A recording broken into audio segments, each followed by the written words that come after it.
Yan guys, ang dadalhin ko sa hanap-napan. Yan ang may mga damage. Yan pang isodrigate ko. Yan. Yan Yan medyo maliliit doon.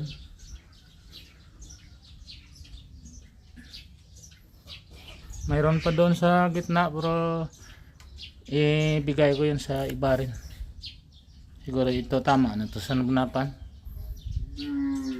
Kung kukunin nila, hindi nila nakita yung sample.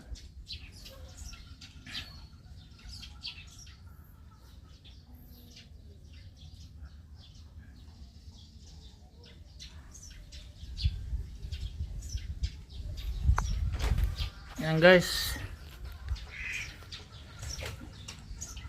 Mamaga na naman yung katawan ni Donut Junior sa talong. Wala tayong magawa, you need to work. Kailangan natin magtrabaho. Pag magbayad tayo sa tao, wala tayong ingka pambili ng krudo.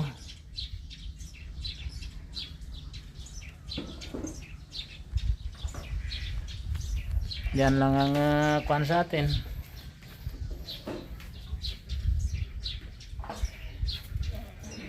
Iniisa-isa ko to guys, tingnan ng kung may damage. Kasi uso ngayon yung tusok. Alright guys, see you.